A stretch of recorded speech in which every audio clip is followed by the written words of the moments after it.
예, 사랑합니다. 오늘도 주일을 맞아서 우리 은천의 모든 가족들 위해 주님의 은총이 넘치기를 축원합니다. 이 코로나가 수도권으로 번지면서 아주 멈출 줄 모르고 있습니다. 서울연의 도봉감리교회가 한 교우가 와서 예배를 드리면서 확진자가 돼서 그 교회도 지금 온라인 예배로 다시 한두 주 그렇게 한다는 얘기를 들었습니다. 교회 일들이 이렇게 많이 보도되면서 정말 힘들게 하고 있죠. 여러분 개인이 철저하게 좀 관리하시기 바랍니다. 마스크도 철저하게 쓰시고, 그리고 6월 한 달은 사람 많은 식당에도 가지 마시기 바랍니다. 여러분 한 사람이라도 우리 교회 교인들이 그런 데 가서 옮겨 왔다가 교회 전체가 흔들립니다.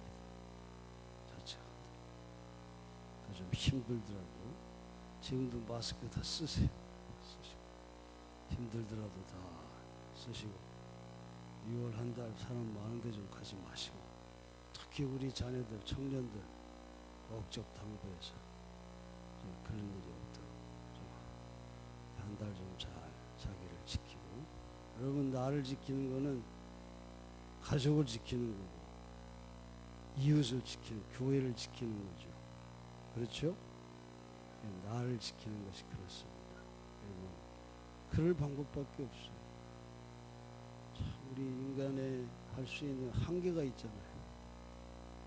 내가 할 수 없는 거 어떻게 할 수 없어요. 또 내가 할 수 있는 최선을 다해서 그래서 교회 들어올 때도 항상 토요일마다 제가 여기 소독을 다 합니다. 또 수시로도 카페도 소독 제가 수시로 하고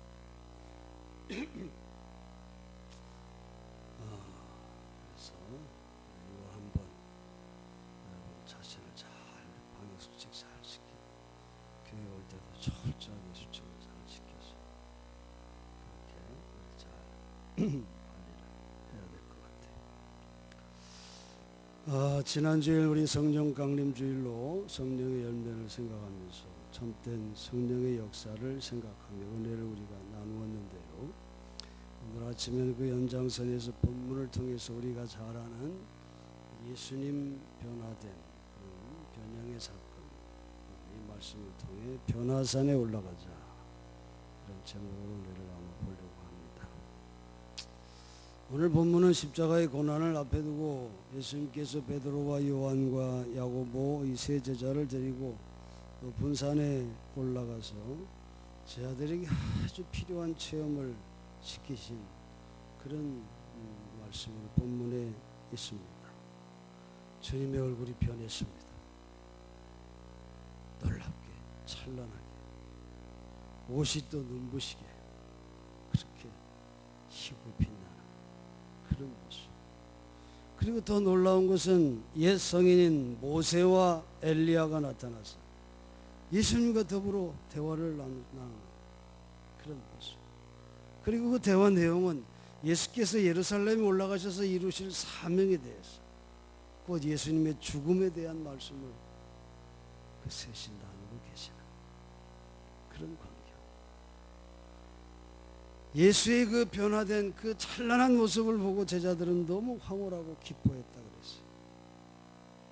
그리고 너무 기뻐서 그곳에 머물러 살고 싶다고 말했죠. 초막 셋을 짓고 예수님과 또 십계명의 수요자요, 민족의 해방자인 모세, 위대한 민족의 이스라엘의 지도자, 위대한 지도자 모세, 선지자의 대표격인 엘리야 선지자, 그래서 다 모시면서 여기서 살자고 말했어요.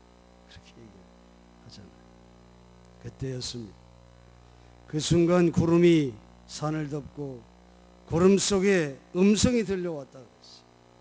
이는 내 기뻐하는 자, 내 사랑하는 아들이다. 너희는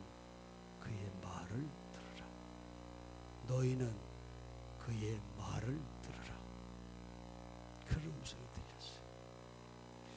오늘 이 변화산에서 제자들이 체험한 놀라운 깨달음을 두 가지로 여러분에게 말씀을 전하려고 합니다. 먼저 첫째는 말이죠, 제자들은 이 체험을 통해 하나님의 영광을 보았어요. 하나님의 영광을 보았다. 그동안 제자들은 예수님을 라비오, 즉 선생님으로 보고 배웠습니다. 그런데 변화산에서 예수님은 하나님의 영광의 광채를 드러내셨어요. 그들은 나사렛 예수가 아닌 하나님 자신을 거기서 본 겁니다. 예수님의 모습이 어떻게 변했는지 공간복음 1절 그걸 표현하고 있지 않아요. 왜냐하면 제자들이 본 그리스도의 모습은 너무나도 거룩하고 감히 인간의 말과 문자로 표현할 수가 없기 때문에 그렇다고 생각을 합니다.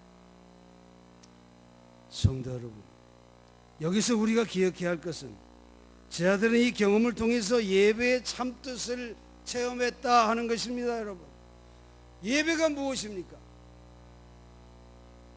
거룩하신 하나님의 음성을 접하고 하나님의 영광에 쌓인 예수 그리스도를 만나는 것이 하나님의 경배의 예배가 아니겠습니까? 그러기에 베드로는 이 거룩한 체험을 한 이 변화산을 베드로후서 1장 8절에서 거룩한 산이다 그렇게 불렀어요. 우리가 드리는 그 주기도문 맨 끝에 문장이 뭡니까? 내게 나라와 권세와 영광이 아버지께 영원히 있사옵나이다. 이렇게 끝맺지요. 사실 이 맺는 말은 주님이 제자들에게 가르쳤다고 기록하고 있는 이 복음서 마태복음이나 누가복음에 거기에 이 귀절은 들어있지 않습니다. 현재까지 밝혀진 가장 오랜 근거는 2세기에 그린 12사도 교훈에 있는 주기도문에 이 맺는 말이 거기에 들어있다고 그렇게 전해지고 있어요. 여러분, 2세기는 어떤 때입니까? 2세기는 로마 제국의 박해시대예요. 그때는 황제를 숭배하고 로마의 평화를 지상 천국의 길로 알던 그런 때였습니다. 그때의 나라는 로마입니다. 그리고 권세는 로마가 주는 힘입니다. 그리고 그때의 영광은 로마의 시민이 되는 거였어요. 여러분, 이런 때에 기독교인들은 하루에 3번씩 주기도문을 외우면서 하나님의 나라, 하나님의 권세, 하나님의 영광, 곧 하나님이 다스리는 주의 나라와 그리고 세상의 힘이 아니라 주님이 주시는 힘과 그리고 세상의 영광이 아니라 하나님 나라 시민이 되는 그런 영광을 그 당시 기독교인들은 하루에 3번씩 기원하며 기도했다고 하는 사실, 여러분 한번 생각해 보세요. 예수로 인하여 목숨을 잃을 수도 있는 그런 끔찍한 박해 시대에 우리 기독교인들은 하나님의 나라, 권세와 영광을 위해 늘 기도했다. 여러분, 나라와 권세와 영광이 아버지 하나님의 것입니다. 이런 기원, 여러분, 이것이 예배의 기본을 이루는 것입니다. 송영 찬송의 기초가 되는 거예요. 예배의 참 모습이 여기 있습니다. 우리는 예배 드릴 때마다 이 모습을 가지고 하나님의 함께 하심을 체험하는 자리가 되어야 할 줄로 믿습니다. 사탄이 예수를 시험할 때 말이죠. 3가지 시험 여러분 기억하시죠? 근데 그 3가지 시험이 나라와 권세와 영광, 이 3가지의 시험 문제를 들고 나온 겁니다. 사탄이 제안한 이 돌을 빵으로 만들어라. 이건 하나님의 말씀이 중요한 것이 아니라 빵이 지배하는 물질의 왕국이 더 귀한 거다. 그런 시험이었어요. 그리고 사탄이 제안한 권세는 하나님의 권세가 아니라 사탄으로부터 나오는 세상의 힘을 말합니다. 또 사탄이 말하는 영광, 내가 나한테 절하면 이 온 천하를 너에게 주겠다. 이 온 천하의 영광은 바로 세상의 명예, 지위, 세상의 즐거움, 이런 걸 주겠다고 하는 시험이었어요. 그러나 예수님은 그 시험에서 사탄 한 불로 단호히 거절하신 것을 우리가 알 수 있습니다. 그렇습니다, 여러분. 나라와 권세와 영광은 예배의 기본이고 기도의 기초인 것입니다. 우리의 기도는 하나님의 나라가 이 땅 위에 임하여서 평화와 사랑의 세상이 되는 것이고, 우리의 찬양은 하나님의 영광을 찬송을 하는 것이죠. 한 성도가 수도원을 방문했어요. 수도사가 물었어요. 어떻게 오셨나요? 그랬더니 이 성도가 자기의 사정을 말합니다. 네, 저는 이것도 필요하고 또 저것도 필요하고 그래서 기도를 하려고 왔습니다. 수도사가 대답을 했어요. 아, 그래요? 네, 그것들을 달라고 기도하세요. 그런데 이 수도원에서 배워야 할 것은 그런 것 없이도 사는 법을 배우면 됩니다. 그렇게 얘기했다. 여러분, 우리는 기도를 마치면서 어떻게 마칩니까? 예수 그리스도의 이름으로 기도합니다. 그렇게 마치지요. 그 말은 무슨 말이에요? 내가 지금 하나님께 드리는 기도가 맨 마지막에 예수의 이름이라고 하는 사인으로 드리는 거란 말이에요. 그러니까 내 기도가 아니라 예수님의 기도를 지금 드리는 것과 같은 것이다. 그렇다면 여러분 한번 생각해 보세요. 우리 기도의 내용, 마지막에 예수님의 이름으로 사인해서 하나님께 드리려면 여러분 기도 내용을 누구하고 상의를 먼저 해야 될까요? 예수님하고 먼저 상의를 해야죠. 아멘입니까? 예수님하고 상의합니까? 예수님의 뜻에 맞는 기도를 하고 있나요?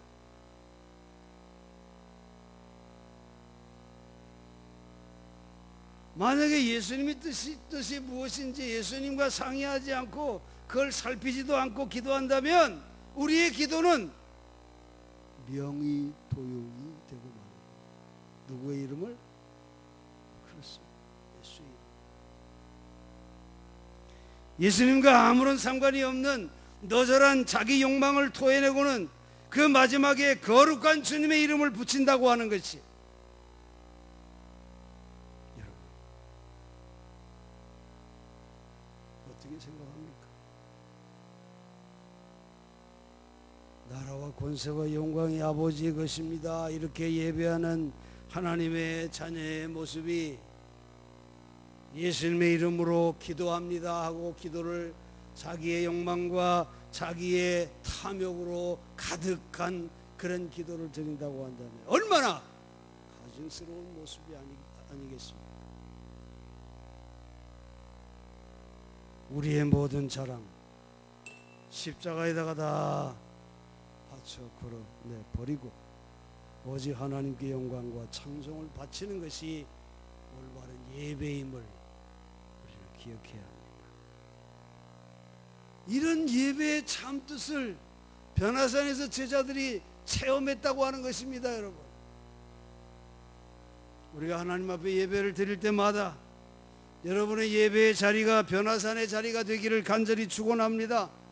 여러분 예배하러 가는 자리가 정말 변화산으로 올라가는 자리가 되기를 간절히 축원합니다.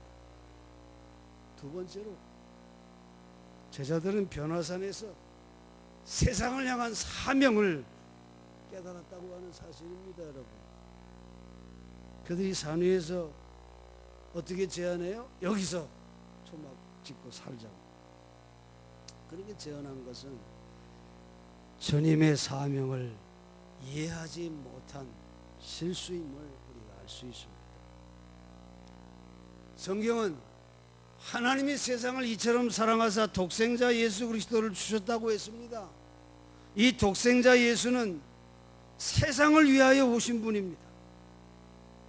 이 말은 무슨 말이에요?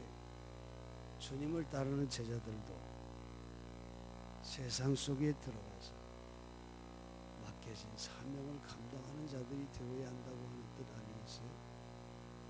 소금과 빛의 사명을 다하는 그런 사명이 바로 오늘 그리스도의 제자된 성도들에게 있다는 것이죠.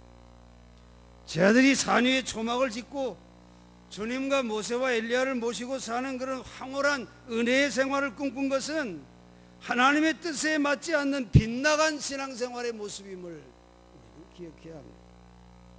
그들이 이런 잘못된 계획을 발표하자마자 어떤 일이 일어났어요? 구름이 산을 덮고 그 구름 속에서 하나님의 음성이 들렸지 않습니까? 이는 내 사랑하는 아들이니 너희는 그의 말을 들으라. 이런 엄명이 떨어집니다. 여러분, 우리는 과연 신앙생활하며 주님의 말을 듣고 있습니까? 주님의 말씀에 순종하는 삶을 살아가고 있나요? 실제로 그들이 산에서 내려왔을 때 산 밑에는 많은 군중과 병자들이 기다리고 있었습니다. 예수는 산 위의 영광에 계시는 분이 아니라 산 밑에 내려오셔야 하는 분이라고 하는 거예요. 그것이 바로 하늘 보좌를 버리고 낮고 천한 이 세상에 오신 주님의 사명이지 않습니까? 그리스도를 따라서 그 남기실 일을 감당해야 할 바로 우리의 그리스도인의 사명이라고 하는 것을 우리가 잊지 말아야 합니다. 변화산에 나타난 모세와 엘리야도 예수님과 비슷한 체험을 한 사람들이었어요.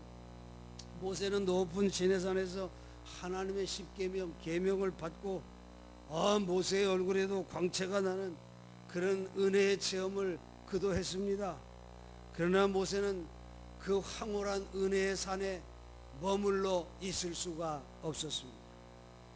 왜냐하면 산 밑에서는 믿음에서 방황하는 군중들이 황금 송아지를 만들어 우상으로 섬기며 거기에다가 절하고 춤추며 경배하는 엄청난 잘못된 일들이 이 땅 밑에서 벌어지고 있었기 때문이죠. 모세는 문제가 많은 세상으로 내려가는 것, 거기서 하나님의 뜻을 이루어가는 것, 이것이 그의 사명임을 알았던 것입니다. 엘리야도 비슷한 체험을 하지요. 열왕기상 18장에 그 유명한 갈멜산에서의 대승, 바알 선지자들, 아세라 선지자들 850명과 이 엘리야 혼자서 누가 참 하나님인지를 대결합니다. 거기서 하나님께 불의 응답을 받지 않습니까? 그리고 그 자리에서 그 우상 선지자들 850명을 다 죽이는 이런 대승을 경험하지 않아요. 그런데 엘리야 그 다음 장 19장에 보면 말이죠, 그 일로 인해 이세벨 왕후의 위협을 받습니다. 내가 우리 그 바알의 선지자들처럼 너도 내일 반드시 그렇게 죽일 거라고 말이죠. 결국 엘리야는 그걸 피신하여 도망갑니다. 광야로 갑니다. 광야에서 하나님이 먹이시지요.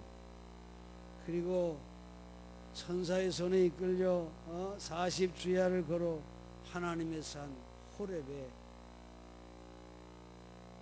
갑니다. 그리고 거기에서 하나님의 음성을 들어요. 너가 지금 여기서 무엇을 하고 있느냐? 이런 책망이 먼저 엘리야에게 들립니다. 하나님의 종은 할 일 많은 세상으로 들어가야 하고 자기의 안전만을 즐기고 있어서는 안 된다는 거지요. 그래서 하나님은 엘리야에게 다마스쿠스 즉 대도시로 내려가서 하사엘에게 기름을 부어 시리아 왕으로 세우고 예후에게 기름 부어 이스라엘 왕을 세우고 또 사바스의 아들 엘리사에게 기름을 부어서 너 자신의 사명 엘리야의 사명을 이어갈 후계자를 준비해라. 그렇게 지시하십니다. 바알신으로 혼탁해진 종교와 사회를 정화하기 위해서 엘리야는 산에서 내려가야만 했던 것입니다. 아직도 하나님이 말씀하시기를 바알에게 무릎 꿇지 않는 7,000명이 남겨져 있다. 그가 너를 도울 것이다. 이런 말씀을 엘리야에게 주시면서 자기의 생명을 죽이려고 위협하고 있는 세상 막강한 권세의 그 자리로 엘리야는 내려갔던 것입니다. 이렇게 모세도 엘리야도 예수님의 그 제자들도 산꼭대기의 체험은 한 인생의 죽음을 앞둔 사명의 체험이었던 것이에요. 그것은 산을 내려가 세상 속으로 들어가서 소금이 되고 빛이 되는 사명을 우리에게 말해주고 있는 것입니다. 여러분, 하나님 우리에게 은혜를 베푸시는 거예요. 왜 은혜를 우리에게 주실까요? 그 은혜에 만족하고 황홀해하고 혼자 즐거워하라고 주시는 걸까요? 하나님이 내게 은혜 주시면 우리에게 주어진 사명 감당할 수 있는 힘을 주신 것임을 기억해야 합니다.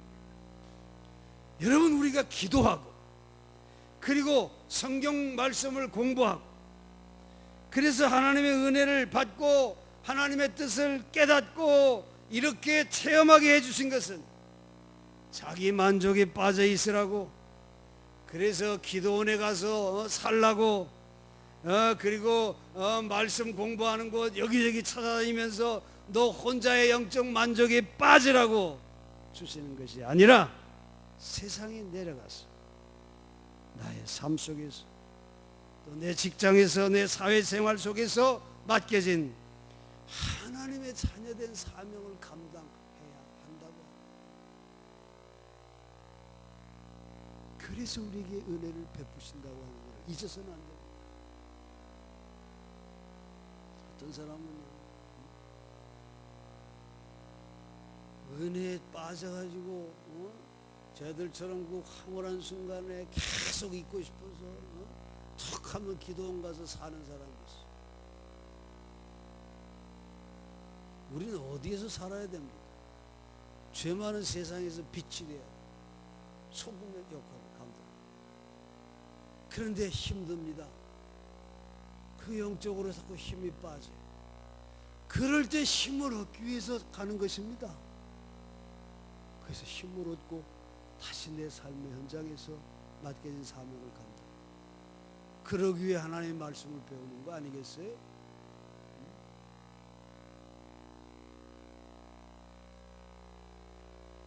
그러므로 여러분, 우리의 6일간의 생활은 하나님의 종으로서 세상으로 보냄받은 삶이기 때문에 그가 6일 동안 어떤 삶을 사느냐, 그 모습을 보면 저가 그리스도인인지 아닌지를 알 수 있는 것입니다. 사랑하는 성도 여러분, 우리 그리스도인은 예배를 통해서 변화산에 올라가는 산꼭대기의 감동을 체험해야 할 줄로 믿습니다. 그리고 그 은혜의 힘을 얻고 세상으로 흩어져 예수님처럼 이웃을 섬기고 사랑과 정직과 경건의 본을 보여서 주의 종 예수님의 제자로 예수를 전하는 선교사의 사명을 감당하는 삶이 되어야 할 줄로 믿습니다. 예배의 은혜를 체험하고 우리 삶 속에서 그 은혜를 증거하는 여러분, 믿음과 생활이 따로 떨어진 것이 아니라 하나 되는 생활 신앙인으로서 너희는 먼저 그의 나라와 그의 의를 구하라 하시는 주님의 말씀에 순종하여 우리의 가정, 우리의 직장, 내 삶의 자리, 하나님의 나라를 이루어가는데 힘쓰며 충성을 다 그런 여러분의 삶이 되시기를 주의 이름으로 간절히 축원합니다. 기도하겠습니다.